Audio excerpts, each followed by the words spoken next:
ನಮಸ್ತೆ ಎಲ್ಲರಿಗೂ. ಪದ್ಮಾ ಜ್ಯೋತಿಷ್ಯ ಶಾಸ್ತ್ರಕ್ಕೆ ನಿಮಗೆಲ್ಲರಿಗೂ ಸ್ವಾಗತ. ಬನ್ನಿ ಇವತ್ತಿನ ಈ ಒಂದು ಸಿಂಹ ರಾಶಿಯವರ ಬಗ್ಗೆ ಏನೆಲ್ಲ ಶುಭ ಫಲಗಳು ಇವೆ ಅಂತ ನಾವು ನೋಡ್ತಾ ಹೋಗೋಣ. ನನ್ನ ಆತ್ಮೀಯ ಸಿಂಹ ರಾಶಿಯವರೇ, ಈ 2026ರಲ್ಲಿ ರಾಹು ಈ ಮಹಾಗೋಚರ ಮುಂದಿನ 4 ತಿಂಗಳು ನಿಮ್ಮ ಜೀವನದಲ್ಲಿ ಘಟಿಸುವ ಅಚ್ಚರಿಗಳು ಮತ್ತು ಈ ಒಂದು ಬೃಹತ್ ಬದಲಾವಣೆಗಳು. ಈ ಶನಿದಯ್ಯದ ಮಧ್ಯೆಯೂ ಸಿಂಹ ರಾಶಿಯವರ ಜೀವನದಲ್ಲಿ ಈಗ ರಾಹು ಬಿರುಗಾಳಿ ಆರಂಭವಾಗುತ್ತಿದೆ. ಸೂರ್ಯನ ಅಧಿಪತ್ಯವಿರುವ ಸಿಂಹ ರಾಶಿಗೆ ರಾಹುವಿನ ಈ ಚಲನೆ ಮತ್ತು ಮಂಗಳನ ನಕ್ಷತ್ರದ ಪ್ರವೇಶ ಕೇವಲ ಸಾಮಾನ್ಯ ಗ್ರಹಚಾರವಲ್ಲ. ಇದು ಜೀವನವನ್ನು ಸಂಪೂರ್ಣವಾಗಿ ತಿರುಚಿ ಹಾಕುವಂತಹ ಒಂದು ಪ್ರಬಲ ಜ್ಯೋತಿಷ್ಯ ವಿದ್ಯಮಾನ. ಈ ಒಂದು ವಿಸ್ತೃತ ವಿಶ್ಲೇಷಣೆಯಲ್ಲಿ ನಿಮ್ಮ ರಾಶಿಯ ಮೇಲಾಗುವ ರಾಹುವಿನ ಒಂದು ಪ್ರಭಾವ, ಶನಿಯ ವಕ್ರದೃಷ್ಟಿ, ನಕ್ಷತ್ರ ಪರಿವರ್ತನೆ, ರಾಜಯೋಗ ಹಾಗೂ ನಿಮ್ಮ ಕುಟುಂಬ, ಉದ್ಯೋಗ, ಹಣಕಾಸಿನ ಮೇಲಾಗುವ ಪ್ರತಿಯೊಂದು ಸೂಕ್ಷ್ಮ ಪರಿಹಾರಗಳನ್ನು ಆಳವಾಗಿ ನಾವು ತಿಳಿಯೋಣ. ಸಿಂಹ ರಾಶಿಯ ಪ್ರಸ್ತುತ ಗ್ರಹಸ್ಥಿತಿ. ಈ ಶನಿದಯ್ಯ ಮತ್ತು ರಾಹುವಿನ ಒಂದು ಸಂಚಲನ. ಸಿಂಹ ರಾಶಿಯವರಿಗೆ ಪ್ರಸ್ತುತ ಶನಿಯ ಈ ಒಂದು ದಯ್ಯ ನಡೆಯುತ್ತಿದೆ. ಶನಿಯು ವಕ್ರಿ ಸ್ಥಿತಿಯಲ್ಲಿದ್ದು ಮಾನಸಿಕ ಸವಾಲುಗಳು ಮತ್ತು ಕಾರ್ಯಗಳಲ್ಲಿ ವಿಳಂಬವನ್ನು ನೀಡುತ್ತಿದ್ದಾನೆ.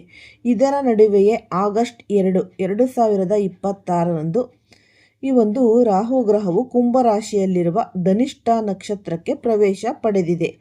ಈ ನಕ್ಷತ್ರವು ಮಂಗಳ ಗ್ರಹದ ಅಧಿಪತ್ಯಕ್ಕೆ ಒಳಪಟ್ಟಿದೆ. ಡಿಸೆಂಬರ್ 5, 2026ರಂದು ರಾಹು ಪರಿವರ್ತನೆ ಮಾಡಿ ಮಕರ ರಾಶಿಗೆ 6ನೇ ಮನೆಗೆ ಹೋಗಲಿದ್ದಾನೆ. ಆದರೆ ಅದಕ್ಕೂ ಮೊದಲು, ಅಂದರೆ ಆಗಸ್ಟ್ನಿಂದ ಡಿಸೆಂಬರ್ವರೆಗಿನ ಈ ಒಂದು 4 ತಿಂಗಳ ಅವಧಿ ಅತ್ಯಂತ ನಿರ್ಣಾಯಕ. ಜ್ಯೋತಿಷ್ಯ ಶಾಸ್ತ್ರದ ನಿಯಮದಂತೆ ಶನಿ, ರಾಹು, ಕೇತು ಹಾಗೂ ಗುರುಗಳಂತಹ ಬೃಹತ್ ಗ್ರಹಗಳು ತಮ್ಮ ರಾಶಿ ಬದಲಾಯಿಸುವ ಈ 4 ತಿಂಗಳ ಮುಂಚೆಯೇ ತಮ್ಮ ಪೂರ್ಣ ಪ್ರಭಾವವನ್ನು ನೀಡಲು ಪ್ರಾರಂಭಿಸುತ್ತೆ. ಹೀಗಾಗಿ ಸಿಂಹರಾಶಿಯ 7ನೇ ಮನೆಯಲ್ಲಿ ಕುಳಿತಿರುವ ರಾಹು ಹೋಗುವ ಮುನ್ನ ನಿಮ್ಮ ಜೀವನದಲ್ಲಿ ಬೃಹತ್ ಯು-ಟರ್ನ್ ತರಲಿದ್ದಾನೆ. ಧನಿಷ್ಠ ನಕ್ಷತ್ರದ ಮಹತ್ವ ಹಾಗೂ ರಾಹುವಿನ ಮಾಯಾವಿ ಶಕ್ತಿ ನೋಡೋಣ. ರಾಹು ಎಂದರೆ ಮಾಯಾವಿ ಗ್ರಹ, ನೆರಳು ಗ್ರಹ ಅಂತಲೂ ನಾವು ಕರಿತೀವಿ. ರಾಹುವಿಗೆ ಸ್ವಂತ ರಾಶಿ ಇಲ್ಲ. ಅದು ಯಾವ ರಾಶಿಯಲ್ಲಿ ಇರುತ್ತದೆಯೋ, ಯಾವ ಗ್ರಹದ ನಕ್ಷತ್ರದಲ್ಲಿ ಇರುತ್ತದೆಯೋ ಮತ್ತು ಯಾವ ಗ್ರಹಗಳ ಸಂಗಡ ಇರುತ್ತದೆಯೋ ಆ ಗ್ರಹದ ಶಕ್ತಿಯನ್ನು 10 ಪಟ್ಟು ಹೆಚ್ಚಿಸಿ ವಿಸ್ತರಿಸುತ್ತೆ. ಈ ಕುಂಭ ರಾಶಿಯ ಗುಣ. ಇದು ಶನಿಯ ರಾಶಿಯಾಗಿದ್ದು ಶಿಸ್ತು, ನ್ಯಾಯ ಮತ್ತು ತಾಳ್ಮೆಗೆ ಹೆಸರಾಗಿದೆ. ಧನಿಷ್ಠ ನಕ್ಷತ್ರದ ಒಂದು ಗುಣ. ಮಂಗಳನ ಅಧಿಪತ್ಯದ ಈ ಒಂದು ನಕ್ಷತ್ರವು ಈ ಧನ ಸಂಪತ್ತು, ಸಕಲ ವೈಭವ, ವೇಗ, ಈ ಒಂದು ಚಲನಶೀಲತೆ ಹಾಗೂ ಅಪಾರ ಧೈರ್ಯದ ಸಂಕೇತ. ರಾಹು ಧನಿಷ್ಠ ನಕ್ಷತ್ರಕ್ಕೆ ಬಂದಾಗ ಮಂಗಳನ ಉಗ್ರ ಶಕ್ತಿ ಮತ್ತು ಈ ಧನ ನೀಡುವ ಗುಣವನ್ನು ಹೀರಿಕೊಳ್ತಾನೆ. ಪರಿಣಾಮವಾಗಿ ಸಿಂಹರಾಶಿಯವರಲ್ಲಿ ಇದ್ದ ಆಲಸ್ಯ, ಹಿಂಜರಿಕೆ ಹಾಗೂ ಭಯವೆಲ್ಲವೂ ಮಾಯವಾಗಿ ಹೊಸ ಉತ್ಸಾಹ ಮತ್ತು ಅಗಾಧ ಆತ್ಮವಿಶ್ವಾಸ ಮೂಡುತ್ತೆ. ನೀವು ಆಲೋಚನೆಗಳ ಹಂತದಲ್ಲೇ ಕಟ್ಟಿಹಾಕಿದ್ದ ಬೃಹತ್ ಯೋಜನೆಗಳು ಈಗ ಸಾಕಾರಗೊಳ್ಳುವ ಸಮಯ ಬಂದಾಯಿತು. ಆಗಸ್ಟ್ 12ರಿಂದ ಮಂಗಳ ರಾಹು ನಕ್ಷತ್ರ ಪರಿವರ್ತನೆಯ ಒಂದು ರಾಜಯೋಗ ನೋಡೋಣ. ಹಾಗಾಗಿ ಆಗಸ್ಟ್ 12, 2026ರಂದು ಮತ್ತೊಂದು ಅಪರೂಪದ ಮಹಾ ಜ್ಯೋತಿಷ್ಯ ಘಟನೆ ಸಂಭವಿಸುತ್ತೆ. ರಾಹುವು ಮಂಗಳನ ಧನಿಷ್ಠ ನಕ್ಷತ್ರದಲ್ಲಿ ಇರೋದು. ಈ ಮಂಗಳನು ರಾಹುವಿನ ಆರ್ದ್ರ ನಕ್ಷತ್ರಕ್ಕೆ ಪ್ರವೇಶಿಸುತ್ತಾ ಇರೋದು. ಈ 2 ಪ್ರಬಲ ಗ್ರಹಗಳು ಪರಸ್ಪರ ನಕ್ಷತ್ರಗಳನ್ನು ವಿನಿಮಯ ಮಾಡಿಕೊಳ್ಳುವುದನ್ನು ನಕ್ಷತ್ರ ಪರಿವರ್ತನೆ ರಾಜಯೋಗ ಅಂತ ನಾವು ಹೇಳ್ತೀವಿ. ಇದರ ಜೊತೆಗೆ ರಾಹು ತನ್ನ 5ನೇ ದೃಷ್ಟಿಯಿಂದ ಲಾಭಸ್ಥಾನದಲ್ಲಿರುವ ಮಂಗಳನು ವೀಕ್ಷಿಸುತ್ತಾ ಇರೋದು. ರಾಹು ಮಂಗಳಕರ ಈ ಸಂಯೋಜನೆಯು ಸ್ಫೋಟಕ ಶಕ್ತಿಯನ್ನು ಸೃಷ್ಟಿಸುತ್ತೆ. ಇದು ಸರಿಯಾದ ಹಾದಿಯಲ್ಲಿ ಸಾಗಿದರೆ ಅಗಾಧ ಸಂಪತ್ತನ್ನು, ಇಲ್ಲಿ ತಪ್ಪು ಹಾದಿಯಲ್ಲಿ ಸಾಗಿದರೆ ಅಪಾಯವನ್ನು ತರಬಲ್ಲದು. ಹಾಗಾಗಿ ಈ ಒಂದು ಆರ್ದ್ರ ನಕ್ಷತ್ರವು ಬದಲಾವಣೆ ಮತ್ತು ನವಯುಗದ ಆರಂಭವನ್ನು ಸೂಚಿಸುವುದರಿಂದ ಸಿಂಹರಾಶಿಯವರ ವೃತ್ತಿ ಮತ್ತು ಜೀವನದಲ್ಲಿ ಸಂಪೂರ್ಣ ಹೊಸ ಅಧ್ಯಾಯವೇ ಆರಂಭವಾಗಲಿದೆ. ಈ ಸಪ್ತಮ ಭಾವದ ರಾಹು ವೈವಾಹಿಕ ಜೀವನ ಅಂದರೆ ಶಂಕೆ ಅಥವಾ ಈ ಒಂದು ವ್ಯಾಪಾರ ಆಗಿರ್ಬೋದು. ನಿಮ್ಮ ರಾಶಿಯಿಂದ 7ನೇ ಮನೆಯಲ್ಲಿ ಸಪ್ತಮ ಭಾವ ರಾಹು ಸಂಚರಿಸುತ್ತಿದ್ದಾನೆ. 7ನೇ ಮನೆ ಎಂದರೆ ಹೆಂಡತಿ ಗಂಡ, ದಾಂಪತ್ಯ ಜೀವನ, ಪಾಲುದಾರಿಕೆಯ ಉದ್ಯೋಗ ಮತ್ತು ದಿನನಿತ್ಯದ ಒಂದಷ್ಟು ಆದಾಯ. ಈ ದಾಂಪತ್ಯದಲ್ಲಿ ಆದಷ್ಟು ನೀವು ಎಚ್ಚರಿಕೆಯಿಂದ ಇರಬೇಕಾಗುತ್ತೆ. ಸಪ್ತಮ ಭಾವದ ರಾಹು ದಾಂಪತ್ಯದಲ್ಲಿ ಅನುಮಾನ ಬರೋ ಥರ ಶಂಕೆ ಮತ್ತು ಅಂತರವನ್ನು ಹೆಚ್ಚಿಸೋದು. ಸಣ್ಣ ವಿಷಯಗಳಿಗೂ ದಂಪತಿಗಳ ನಡುವೆ ಮನಸ್ತಾಪ ಬರಬಹುದು. ನೀವೇನಾದರೂ ಸಂಗಾತಿಗೆ ತಿಳಿಯದಂತೆ ತಪ್ಪು ಹಾದಿಯಲ್ಲೇನಾದರೂ ಇದ್ದರೆ ಅಥವಾ ವಿಷಯಗಳನ್ನು ಮರೆಮಾಚುತ್ತಿದ್ರೆ ಈ ಕಾಲದಲ್ಲಿ ರಾಹು ಅದನ್ನು ಈ ರಟ್ಟ ಮಾಡಿ ಮುಖವಾಡ ಕಳಚೋದು. ಆದ್ದರಿಂದ ಪಾರದರ್ಶಕತೆ ಅನ್ನೋದು ಇಲ್ಲಿ ಅತ್ಯಗತ್ಯ. ಅಂದರೆ ಪಾಲುದಾರಿಕೆ, ಬಿಸ್ನೆಸ್ಸು, ವ್ಯಾಪಾರದಲ್ಲಿ ಇರುವವರು ಬಂಡವಾಳ ಹೂಡುವಾಗ ಹಾಗೂ ಪಾಲುದಾರರ ಜೊತೆ ವ್ಯವಹರಿಸುವಾಗ ಜಾಗರೂಕರಾಗಿ ಇರಬೇಕು. ಸ್ವಂತ ವ್ಯಾಪಾರಸ್ಥರಿಗೆ ಶುಭಯೋಗ ಅಂತ ಅನ್ನಬಹುದು. ನೀವು ಏಕಾಂಗಿಯಾಗಿ ಸ್ವಂತವಾಗಿ ವ್ಯಾಪಾರ ಏನಾದರೂ ಮಾಡ್ತಿದ್ರೆ ರಾಹು ನಿಮ್ಮ ಬಿಸ್ನೆಸ್ಸನ್ನು ಹೊಸ ಎತ್ತರಕ್ಕೆ ಕೊಂಡೊಯ್ಯುತ್ತಾನೆ. ನೂತನ ಆಲೋಚನೆಗಳು, ನೂತನ ತಂತ್ರಜ್ಞಾನದ ಒಂದು ಬಳಕೆಯ ಮೂಲಕ ದಿನನಿತ್ಯದ ಆದಾಯ ನಿಮಗೆ ದುಪ್ಪಟ್ಟು ಅಂದರೆ ಹೆಚ್ಚಾಗುತ್ತೆ. ರಾಹುವಿನ 5 ಪ್ರಮುಖ ದೃಷ್ಟಿ ಕ್ಷೇತ್ರಗಳು ಯಾವ ಭಾವಗಳ ಮೇಲೆ ಏನು ಪ್ರಭಾವ ಬೀರುತ್ತೆ ಅನ್ನೋದು ನೋಡೋಣ.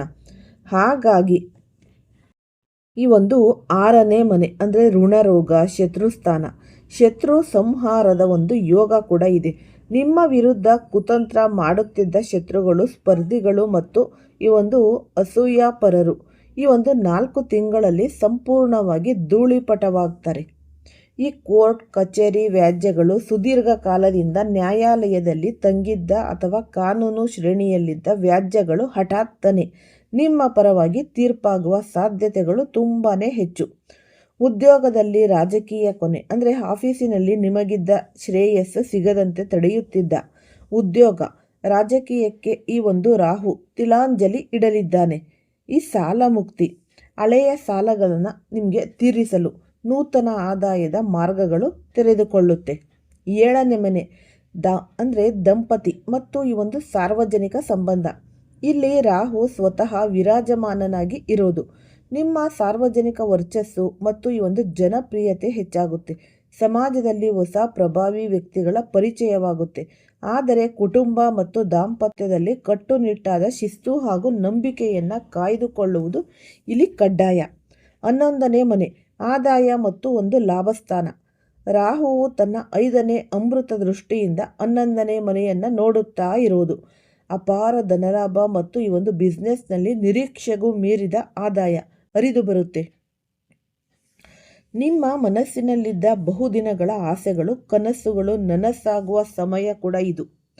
ಮಂಗಳನ ನಕ್ಷತ್ರ ಪ್ರಭಾವದಿಂದ ಶೇರ್ ಮಾರುಕಟ್ಟೆ, ಈ ರಿಯಲ್ ಎಸ್ಟೇಟು, ಲಾಟ್ರಿ ಅಥವಾ ಹಠಾತ್ ಆಸ್ತಿ ಲಾಭದ ಯೋಗಗಳು ಕೂಡ ನಿಮಗೆ ಒದಗಿ ಬರುತ್ತೆ. ಈ 1ನೇ ಮನೆ ಅಂದರೆ ಲಗ್ನ ರಾಶಿ ಸ್ಥಾನ, ಆತ್ಮವಿಶ್ವಾಸ. ರಾಹು ತನ್ನ 7ನೇ ಪೂರ್ಣ ದೃಷ್ಟಿಯಿಂದ ನಿಮ್ಮ ಲಗ್ನವನ್ನು ನೋಡುತ್ತಾ ಇರೋದು. ಸುದೀರ್ಘ ಕಾಲದಿಂದ ನಿಮ್ಮನ್ನು ಕಾಡುತ್ತಿದ್ದ ಗೊಂದಲ ಆಗಿರ್ಬೋದು, ನಿರ್ಧಾರ ತೆಗೆದುಕೊಳ್ಳಲಾಗದ ಸ್ಥಿತಿ ಇರಬಹುದು ಅಥವಾ ಮಾನಸಿಕ ಭಯ ದೂರವಾಗುತ್ತೆ. ನಿಮ್ಮ ಮಾತು ಮತ್ತು ನಡವಳಿಕೆಯಲ್ಲಿ ಅದ್ಭುತ ಆಕರ್ಷಣೆ ಮತ್ತು ಕೌಶಲ್ಯ ಮೂಡುತ್ತೆ. ನಾಯಕತ್ವದ ಗುಣಗಳು ಹೆಚ್ಚುತ್ತೆ. ಯಾವುದೇ ಸವಾಲನ್ನು ಎದುರಿಸುವ ಧೈರ್ಯ ನಿಮಗೆ ಒದಗುತ್ತೆ. 3ನೇ ಮನೆ ಅಂದರೆ ಧೈರ್ಯ, ಪರಾಕ್ರಮ ಮತ್ತು ಸೋದರ ಸ್ಥಾನ. ರಾಹು ತನ್ನ ಈ 6ನೇ ದೃಷ್ಟಿಯಿಂದ ಈ 3ನೇ ಭಾವವನ್ನು ವೀಕ್ಷಿಸುತ್ತಾ ಇರೋದು. ಈ ಸಂಪರ್ಕ ಆಗಿರ್ಬೋದು, ಈ ಕೌಶಲ ಮಾಧ್ಯಮ, ಮಾರ್ಕೆಟಿಂಗ್ ಆಗಿರ್ಬೋದು, ಬರವಣಿಗೆ, IT ಮತ್ತು ಸೋಷಿಯಲ್ ಮೀಡಿಯಾ ರಂಗದಲ್ಲಿ ಇರುವ ಈ ಸಿಂಹರಾಶಿಯವರಿಗೆ ಇದು ಸುವರ್ಣ ಕಾಲ ಅಂತಲೇ ಅನ್ನಬಹುದು. ಪ್ರಯಾಣದಿಂದ ನಿಮಗೆ ಲಾಭ. ಉದ್ಯೋಗ ಅಥವಾ ಈ ಬಿಸ್ನೆಸ್ ನಿಮಿತ್ತ ಮಾಡುವ ವಿದೇಶಿ ಪ್ರಯಾಣಗಳು ಅತ್ಯಂತ ಫಲಪ್ರದವಾಗುತ್ತೆ. ವೃತ್ತಿ ಮತ್ತು ಉದ್ಯೋಗ ಕ್ಷೇತ್ರದಲ್ಲಿ ಮಹತ್ತರ ಬದಲಾವಣೆ. ಈ ಖಾಸಗಿ ರಂಗದ ಉದ್ಯೋಗಿಗಳಿಗೆ ಕಂಪನಿಯಲ್ಲಿ ಪ್ರಮೋಷನ್ನು, ಸಂಬಳದ ಏರಿಕೆ ಅಥವಾ ಬೇರೆ ಉತ್ತಮ ಕಂಪನಿಗಳಿಂದ ಆಕರ್ಷಕ ಆಫರ್ಗಳು ಕೂಡ ನಿಮಗೆ ಬರುತ್ತವೆ. ಈ ಉದ್ಯೋಗದ ಬದಲಾವಣೆ ನಿಮಗೆ ಷರತ್ತು. ನಿಮ್ಮ ಜಾತಕದಲ್ಲಿ ಪ್ರಸ್ತುತ ಈ ಮಾರಕ ಗ್ರಹಗಳ ದಶ ಅಂತರ್ದಶ ನಡೆಯುತ್ತಿದ್ದರೆ ಧೈರ್ಯವಾಗಿ ಹೊಸ ಕೆಲಸಕ್ಕೆ ಜಿಗಿಯಬಹುದು. ಒಂದು ವೇಳೆ ಮಾರಕ ಗ್ರಹಗಳ ದಶೆ ನಡೆಯುತ್ತಿದ್ದರೆ ಈಗಿರುವ ಕೆಲಸವನ್ನೇ ಮುಂದುವರಿಸುವುದು ಕ್ಷೇಮ. ನಿರುದ್ಯೋಗಿಗಳಿಗೆ ಶುಭ ಸುದ್ದಿ. ಸತತವಾಗಿ ಪ್ರಯತ್ನಿಸುತ್ತಿದ್ದ ನಿರುದ್ಯೋಗಿಗಳಿಗೆ ಮುಂದಿನ 4 ತಿಂಗಳಲ್ಲಿ ಅತ್ಯುತ್ತಮ ಉದ್ಯೋಗದ ಭಾಗ್ಯ ದೊರೆಯುತ್ತೆ. ಈ ಸ್ಪರ್ಧಾತ್ಮಕ ಪರೀಕ್ಷೆಯಲ್ಲಿ ಬರೆಯುವ ವಿದ್ಯಾರ್ಥಿಗಳಿಗೆ ಶ್ರಮಕ್ಕೆ ತಕ್ಕ ಪ್ರತಿಫಲ ದೊರೆತು ಸರ್ಕಾರಿ ಉದ್ಯೋಗ ಅಥವಾ ಉನ್ನತ ಶಿಕ್ಷಣದ ಕನಸು ನನಸಾಗುತ್ತೆ. ಈ ತಪ್ಪು ಹಾದಿ ಹಿಡಿಬಾರದು ಮತ್ತು ಎಚ್ಚರಿಕೆಯಿಂದ ಇರಬೇಕು. ರಾಹು ಮತ್ತು ಮಂಗಳಕರ ಅಂದರೆ ಕಾಂಬಿನೇಷನ್ ಉಗ್ರ ಶಕ್ತಿಯನ್ನು ಸೃಷ್ಟಿಸುವುದರಿಂದ ಕೆಲವು ಎಚ್ಚರಿಕೆಗಳು ಇಲ್ಲಿ ಅತ್ಯಗತ್ಯ. ಅಕ್ರಮ ಧನ ಸಂಪಾದನೆ ಮಾಡಬಾರ್ದು. ರಾಹು ಸುಲಭವಾಗಿ ಅಥವಾ ತಪ್ಪು ದಾರಿಯಲ್ಲಿ ಹಣ ಗಳಿಸುವ ಆಮಿಷ ಒಡ್ಡಬಹುದು. ಆದರೆ ಕುಂಭರಾಶಿಯು ಶನಿ ಅಧಿಪತ್ಯದಲ್ಲಿ ಇರುವುದರಿಂದ ನೀವು ಮಾಡುವ ಯಾವುದೇ ಅನ್ಯಾಯ ಅಥವಾ ತಪ್ಪು ಕೆಲಸಕ್ಕೆ ತಕ್ಷಣವೇ ಶಿಕ್ಷೆ ಅನುಭವಿಸಬೇಕಾಗುತ್ತೆ. ಕೋಪ ಮತ್ತು ಈ ಒಂದು ದುಡುಕು ಮಂಗಳನ ಈ ಒಂದು ನಕ್ಷತ್ರ ಪ್ರಭಾವದಿಂದ ನಿಮಗೆ ಕೋಪ ಹೆಚ್ಚಾಗಿ ಬರಬಹುದು. ಅನಗತ್ಯ ಜಗಳ, ರಸ್ತೆ ಅಪಘಾತ ಅಥವಾ ವಾದ ವಿವಾದಗಳಿಂದ ಆದಷ್ಟು ನೀವು ದೂರವಿರಿ.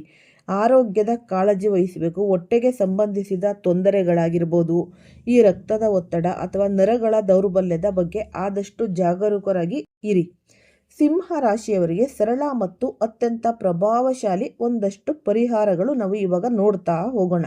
ರಾಹುವಿನ ದುಷ್ಟ ಪ್ರಭಾವಗಳನ್ನು ಶಮನಗೊಳಿಸಿ ಶುಭ ಫಲಗಳನ್ನು 100ಕ್ಕೆ 100ರಷ್ಟು ಪಡೆಯಲು ಆದಷ್ಟು ಈ ಒಂದು ಪರಿಹಾರಗಳನ್ನು ನೀವು ತಪ್ಪದೇ ಮಾಡಿ. ಪ್ರತಿದಿನ ರಾತ್ರಿ ಸಮಯದಲ್ಲಿ ಈ ಸಿದ್ಧ ಕುಂಜಿಕಾ ಸ್ತೋತ್ರವನ್ನು ಭಕ್ತಿಯಿಂದ ಪಠಿಸಿ. ಸಿದ್ಧ ಕುಂಜಿಕಾ ಸ್ತೋತ್ರ. ಈ ಅಶ್ವತ್ಥ ವೃಕ್ಷ ಅಂದರೆ ಈ ಒಂದು ಶನಿವಾರದಂದು ನೀವು ಈ ಅಶ್ವತ್ಥ ಮರಕ್ಕೆ ನೀವು ಆದಷ್ಟು ಕಪ್ಪು ಎಳ್ಳು ಮಿಶ್ರಿತ ನೀರನ್ನು ಅರ್ಪಿಸಿ ಸಾಸಿವೆ ಎಣ್ಣೆಯ ದೀಪವನ್ನು ಬೆಳಗಿಸಿ. ನೀವು ಆದಷ್ಟು ನೀವು 7 ಬಾರಿ ಪ್ರದಕ್ಷಿಣೆಯನ್ನು ಹಾಕಿ. ಪ್ರತಿದಿನ ಓಂ ನಮಃ ಶಿವಾಯ ಅಂತ ನೀವು ಜಪಿಸುವುದು ಮತ್ತು ಈ ಶಿವಲಿಂಗಕ್ಕೆ ಈ ಜಲಾಭಿಷೇಕ ಮಾಡುವುದರಿಂದ ರಾಹು ಮತ್ತು ಶನಿ ದೋಷಗಳು ತಕ್ಷಣವೇ ಶಮನಗೊಳ್ಳುತ್ತೆ. ಈ ವೃತ್ತಿರಂಗ ಆಗಿರ್ಬೋದು, IT ಹಾಗೂ ಈ ಒಂದು ತಂತ್ರಜ್ಞಾನ ಕ್ಷೇತ್ರದ ಅಂದರೆ ಅಭ್ಯರ್ಥಿಗಳಿಗೆ ಜಾಕ್ಪಾಟ್ ಅಂತಲೇ ಅನ್ನಬಹುದು. ರಾಹು ಗ್ರಹ ಜ್ಯೋತಿಷ್ಯ ಶಾಸ್ತ್ರದಲ್ಲಿ ತಂತ್ರಜ್ಞಾನ, ಈ ಒಂದು internet, social media, digital marketing, ಈ ಆರ್ಟಿಫಿಷಿಯಲ್ ಯಾವುದೇ ಒಂದು ಪ್ರಸಾರ ಅಂದರೆ ಮಾಧ್ಯಮಗಳ ಒಂದು ಕಾರಕ ಗ್ರಹ.